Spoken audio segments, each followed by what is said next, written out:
Someone suggested that I review the new Justice League film that has just come out on streaming services. So this is a version where the original director has given his vision of the film rather than the version that came out in the cinemas. I did see the original version in the cinema, and full confession, I did fall asleep watching the original version. We live in a different world right now where you can watch much longer things or watch serials on your laptop rather than go out to the cinema. I don't think this kind of film works in an opened up world. I live in London. It costs a lot of money to park my car in London. If I was to go have some dinner, go see the film, you're talking about 4 or 5 hours worth of 5 6 hours worth of parking in London, which costs a lot of money, and also isn't always possible in a lot of spaces. You have maximum amounts of period where you can park your car. So I don't think a film like that works.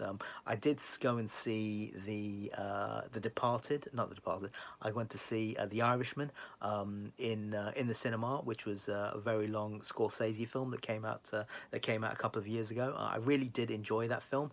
The length of that didn't bother me so much. I just felt as though the epilogue went on a little bit too long. But overall, it was I did quite enjoy that film. This film, not so much. But I'm not a comic book guy. I've got lots of friends that seem to really appreciate this, and I see what they're typing about it online and saying that it's really good and it filled in lots of plot holes and all that kind of stuff. But for me, any film over 3 hours long. I remember when I was a kid, my parents took me. It was 1982, and the film Gandhi had just came out, and Ben Kingsley decided to brown up and play an Indian guy, which was okay in the 80s. You had films like Short Circuit and Gandhi, and you even had Jennifer Grey's dad playing a Chinese guy in Remo, Unarmed and Dangerous, and that was passable at the time. Wouldn't pass today. So a film which is that long, just and as a kid I remember, and I was obviously too young to appreciate the film. He dies in the beginning scene. I couldn't quite get my head around that. I remember standing up in the cinema going, he's dead already. There's no point in the rest of this film. And that was a long time ago.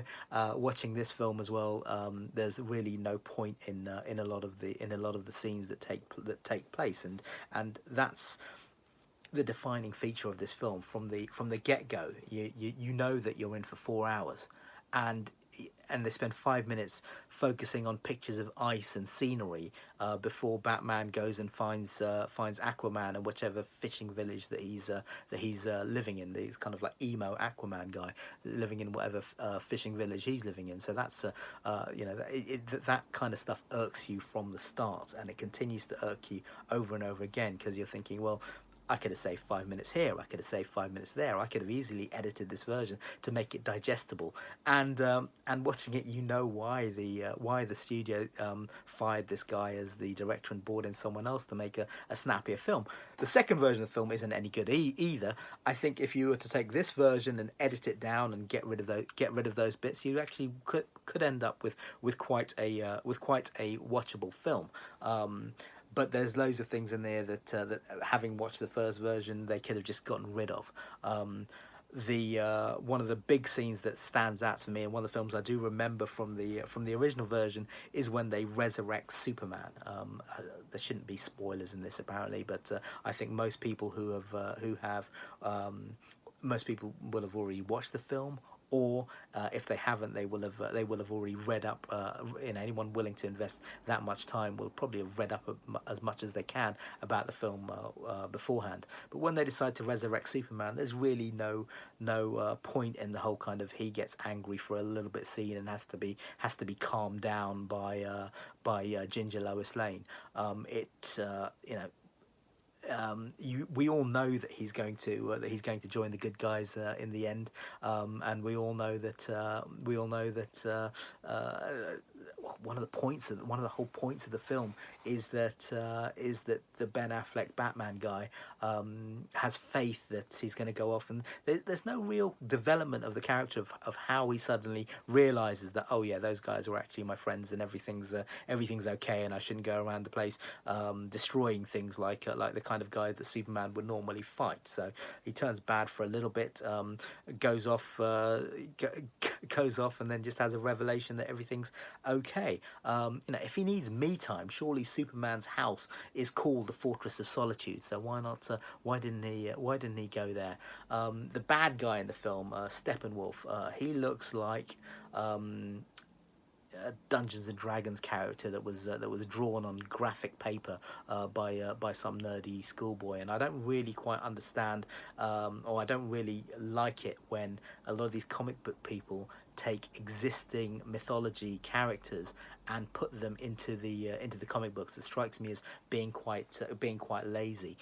Marvel do it with Thor, and they have all these Norse gods in it. You have Greek gods in here, and in this film as well. So it just doesn't create good bad guys, create good characters, and then maybe some of us would be a little bit more impressed than what's presented to us on the film. There's another character in there right at the end of the film. In the epilogue, who I had to look up. I can't remember his name now. Deathstroke or something like that. Who basically looks a lot like Deadpool, has a really similar name to Deadpool, but isn't Deadpool. And we've already had a couple of Deadpool films, so no one which is admittedly a different film series, but no one in the world really needs to will really get excited about watching this guy in a film. The explanations that go on in this film, adding little tiny elements of character really aren't necessary. If you take a film that I really like, let's take Demolition Man for example. You have Wesley Snipes playing a really well crafted bad guy. You have an interesting storyline. You have a film that works on a lot of levels and can kind of poke fun of itself.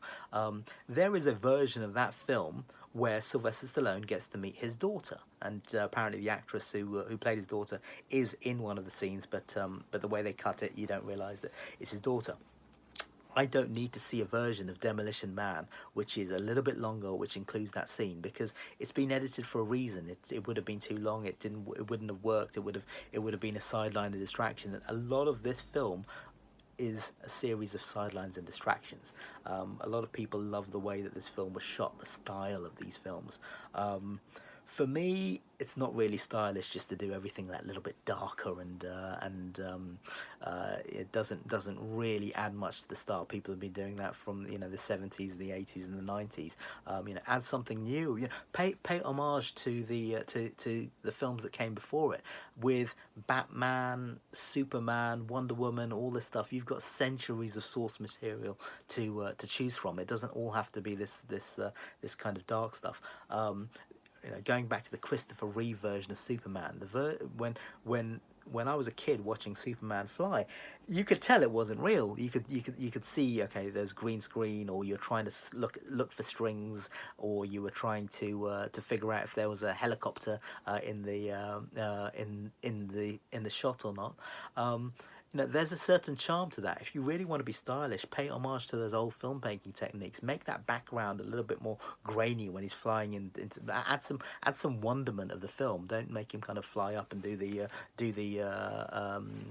Jesus pose, which we've already seen in previous versions of Superman, which also didn't work at the time. When Tarantino does a film and you get the background effect and in a car scene, and you get to see the homage to old style films where you get a different background footage. Something like that would have been really cool, and that to me would have said, oh yeah, that's a stylish film. They've actually made something pretty cool. Even the freeze frame in it, when you get all the heroes lined up in the middle of the fight scene. I'm sure that's taken directly from a comic book still somewhere, but there's so much more to choose from. Add in a Kaplow, you want a freeze frame, add in a Kaplow, add in Batman slapping Robin, and with a funny comment on it.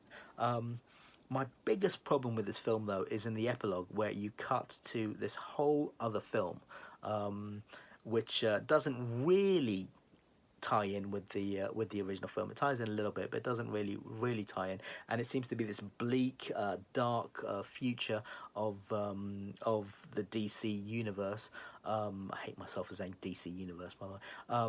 For this whole dark future of this DC universe that just has no interest. I guess it's there because people want to see the Joker in the film, and people but putting that could have easily been cut out of the film, and a scene like that was obviously very expensive to make and would have cost millions and millions of dollars, and that money could have easily been spent elsewhere. I think part of the scene was to set up a future Batman film, and it's certainly a Batman film that I wouldn't want to see. And who wants to see another Ben Affleck Batman film? I don't think Ben Affleck wants to see another Ben Affleck Batman film. I did quite like the car, the Mercedes concept car that he drives in the film. But again, that concept car doesn't make sense. In general, I don't like it when they put concept cars into films because you can't buy it. You don't see them out in the road, and they did it a couple of times in James Bond. There was a DB10 which doesn't exist outside of James Bond, and there was a Jaguar. I can't remember what it was called, CX-75 or something like that, which looked absolutely stunning, and I would have been in the market to actually buy that car had it existed in real life. But it was only really ever used in that film because it never went into production. If this guy is supposed to be super secretive guy, why is he driving around in a concept car that if I see a nice car, I recognize the car, and there's a guy who has a Ferrari who lives near me. His name is Chris. I know when he's had to change his number plate. I know where he shops because he drives he drives a very flash car, and it's a very nice car. I really like his car.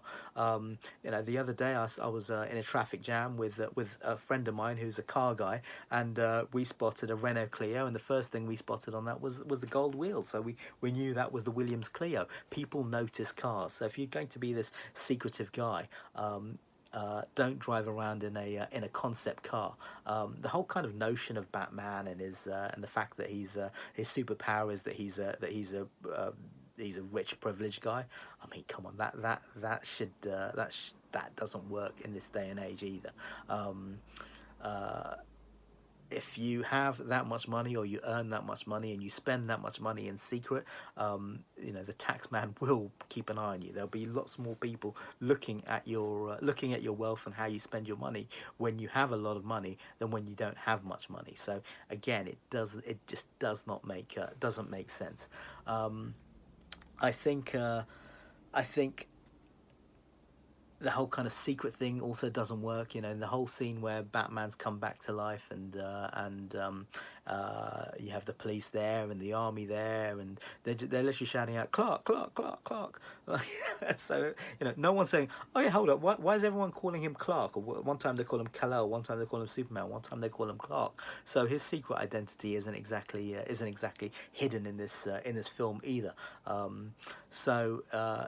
I think 4 hours is too long for this kind of thing. I wasn't a big fan of the character development, and I really could have done without that extra scene at the end, for a film that I don't want to see. That's really my review of the film. Let's see what they can do with future superhero films. I'm not anti superhero film, by the way. I just rewatched The Great American Hero on Amazon with the blonde guy with the curly hair. He's not Paul Nicholas and he's not Kirk's son, but that was a fun superhero kind of series that was really good. I enjoyed the cartoon Harley Quinn film quite a lot. I thought that was the series.